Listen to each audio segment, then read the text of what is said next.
C'est la fête de toutes les rencontres entre les générations du peuple de gauche, si vous aimez l'image, entre les fédérations communistes de chaque région.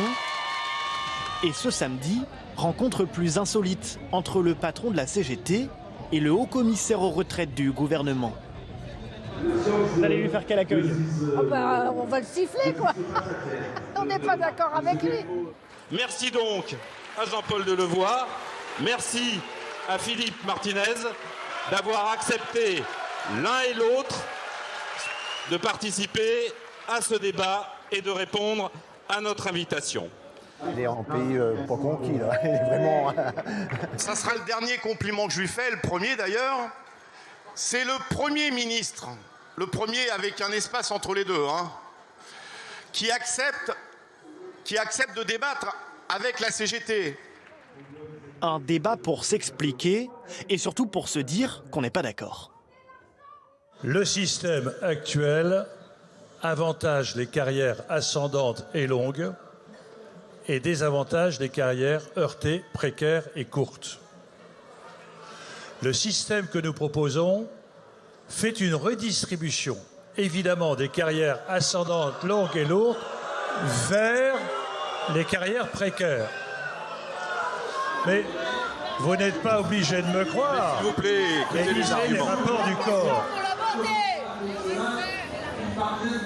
Les vociférateurs, ils commencent à me... voilà, parce qu'on manque de débats contradictoires. Je ne partage pas du tout ce que M. Delevoye dit, ça c'est clair.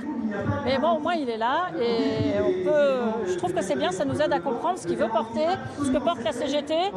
Voilà. Et nous avons immédiatement opté sur ce qui fait la richesse de notre pays, la répartition. Est-ce que Jean-Paul Delevoye a une chance de vous convaincre aujourd'hui? Sûrement pas. Sûrement pas.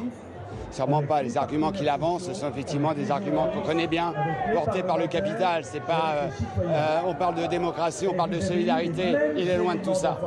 Je pense que là, les cibles qu'il prend, c'est-à-dire effectivement les gens qui n'ont pas beaucoup d'argent, c'est une fausse piste. Il y a des gens qui ont de l'argent, il y a beaucoup d'actionnaires. Là, il y a de l'argent à aller chercher pour satisfaire tout le monde.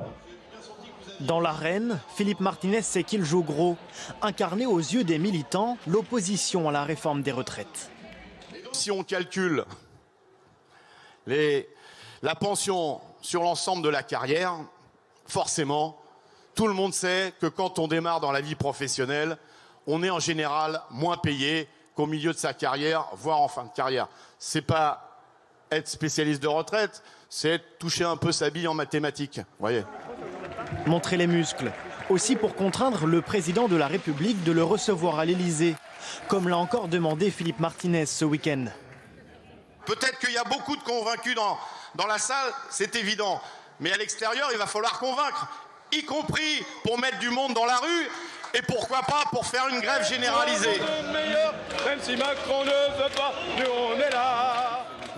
Et c'est justement pour empêcher une fronde de la rue que le ministre fraîchement nommé est venu mouiller la chemise. Quand vous posez la question de savoir si j'ai la sensation de descendre dans une cage au lion, mais ça veut dire que vous souhaitez que les politiques soient dans un confort.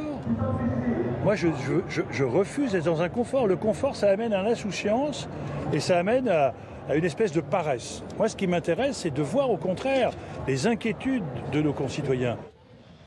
Après le temps de la rencontre ce week-end, viendra bientôt celui de la confrontation dans la rue. Plusieurs préavis de grève sont d'ores et déjà déposés.